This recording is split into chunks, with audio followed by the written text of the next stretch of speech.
Ciao ragazzi, qui dietro c'è Piazza della Libertà a Legnago e qui davanti a me c'è l'Adige. Perché sono qui? Perché così agghindato, così attrezzato, vi propongo un anticipo di un'esperienza che si può vivere alla Festa dei Sapori di San Martino che ci sarà qui dall'8 all'11 novembre.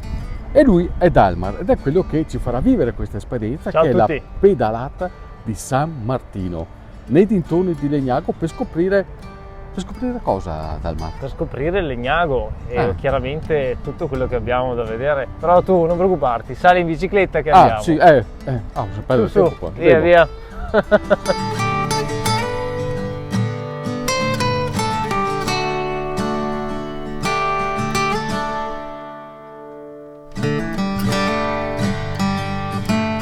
Questa non è una pista ciclabile qualsiasi, vero Dalmar? Esatto, siamo sulla Treviso Ostiglia, inaugurata il 4 agosto 2025 e finalmente anche Legnago rientra in questo percorso cicloturistico pazzesco e siamo anche sull'argine di Legnago. Legnago è un po' un punto di snodo, no? Che cosa collega? Passando da qui dove si può andare?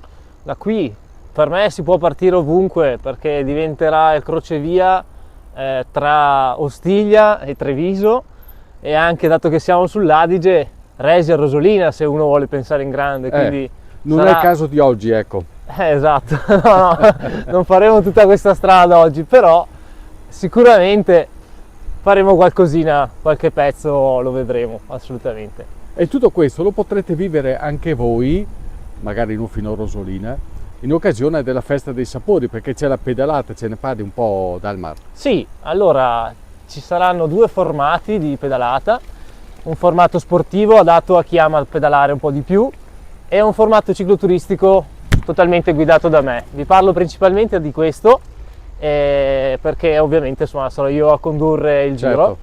Ci sarà anche uno storico, Federico Carbonini, che ci spiegherà i segreti della ex ferrovia Treviso-Ostiglia prima che diventasse chiaramente ciclabile. Ma c'è un altro aspetto interessante che ci tengo a evidenziare subito, è che dietro questa pedalata c'è anche una finalità benefica, vero Dalmar? Assolutamente sì, infatti il 50% del ricavato verrà donato al Centro Aiuto Vita di Legnago.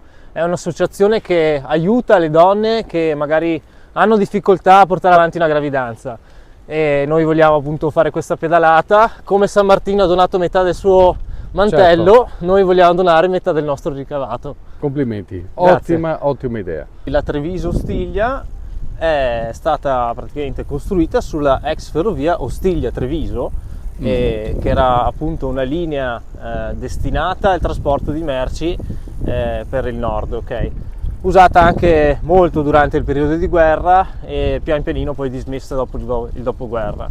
E ora sta diventando un bellissimo bosco orizzontale e speriamo che porti ovviamente tanta gioia e felicità per le persone che appunto la attraversano. Erano 4 anni che aspettavo questa Treviso Ostiglia e sono stracontento e felice che finalmente è arrivata anche a Legnago. E la prima volta l'ho percorsa tutta nel 2022, non c'era ancora nulla di quello che sto pedalando adesso è una soddisfazione immensa perché si apre un mondo tutto nuovo. Anche perché questo è il tuo lavoro, Dalmar? Assolutamente sì, sono una guida cicloturistica abilitata e il mio compito è portare le persone in sicurezza su percorsi come stiamo facendo sicuri. oggi. Esatto, ma anche, se riesco, appunto far sorprendere le persone e farli vivere la bellezza del viaggio. Quindi ti sono stati messi a disposizione i materiali per il tuo lavoro alla fine? Sì, assolutamente sì. Quali sono, Dalmar, le sensazioni, le emozioni che tu punti a trasmettere a chi fa questa esperienza, al di là della pedalata di San Martino? Allora, io credo che per poter viaggiare in bicicletta ci deve essere il desiderio della scoperta in bici. Prima ancora di dire voglio pedalare e fare tanti chilometri, secondo me questo è il punto di partenza.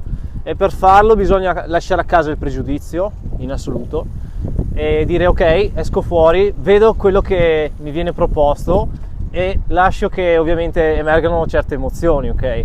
La pedalata poi ti permette di ascoltare di più il tuo corpo, le tue emozioni e sentirti molto un tutt'uno con l'ambiente circostante, ok? Con la natura.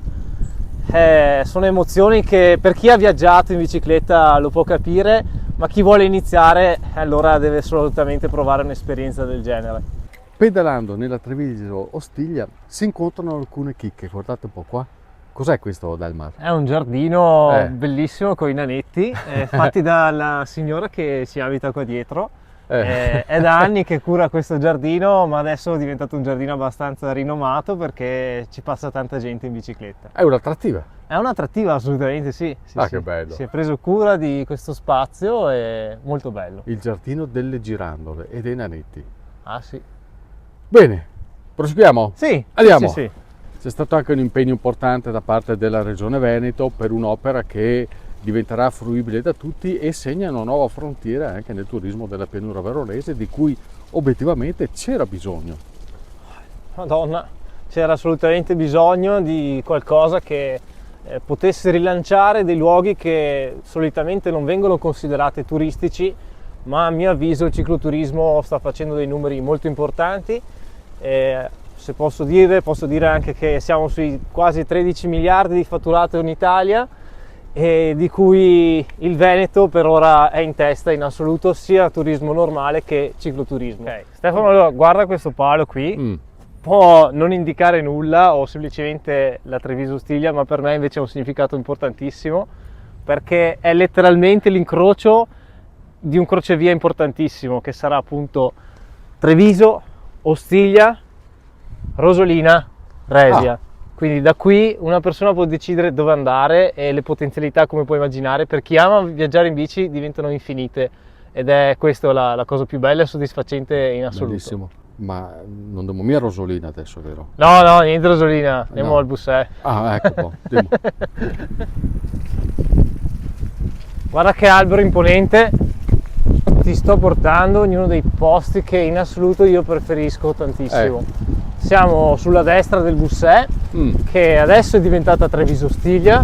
Certo. E adoro questo posto perché ci sono degli alberi enormi qua di sopra noi che fanno una cornice pazzesca, ma poi ci sono dei momenti in cui la luce che si riflette sull'acqua crea dei bagliori e delle doppie scene pazzesche, quindi qui la pedalata diventa veramente puramente emotiva ed è qualcosa di spettacolare poter pedalare su questo pezzo. Questi sono i piccoli gioielli nascosti da scoprire, vero? Assolutamente sì. Che roba, bellissimo, bellissimo. È molto frequentata questa parte di pista ciclabile? Al momento non ancora, ma credo che non mancherà tanto per la prossima stagione, con la nuova stagione e la Treviso Ostiglia che avanza. Tantissime persone verranno qui a pedalare su questo magnifico canale. Beh, poi dopo questo video vieni così. Occhio! Eccoci qua. E qua bellissimo. Concludiamo il nostro tour. Qui dove ci troviamo? Allora, siamo a Terranegra, via Brolo, c'è questa bellissima pioppa. E il fiumiciattolo qua sotto è il Nichesola, è sempre una branca del Bussè e quindi un posto veramente molto bello che merita di essere visto. Ma alla fine, Delmar, com'è nata tutta questa passione? Beh, è nata dopo un viaggio nel Veneto, ho una foto su tutte le 7 città del Veneto e lì ho imparato che anche i posti che sembrano sconosciuti e che nessuno conosce hanno il loro perché e un loro fascino, e quindi al rientro mi sono messo di buona lena e ho voluto capire che cos'è la pianura veronese, o la pianura dei Dogi, perché qui ho scoperto che abbiamo delle cose bellissime, assolutamente non inferiori a nient'altro, quindi e sono tutte cose che potrete vivere anche voi. La pedalata di San Martino, che è quando? Sabato 8 novembre e il ritrovo sarà al Museo Archeologico alle ore 13. Il percorso è molto bello, molto semplice, abbiamo fatto più di 20 km con nessuna fatica. Io perché ho bici elettrica, lui perché è giovane, vi assicuro che potete farla tutti quanti. Allora buona pedalata a tutti. Ci vediamo sabato 8 novembre, San Martino. Adesso anche la merenda. Se vuoi c'è. Venite. Sì.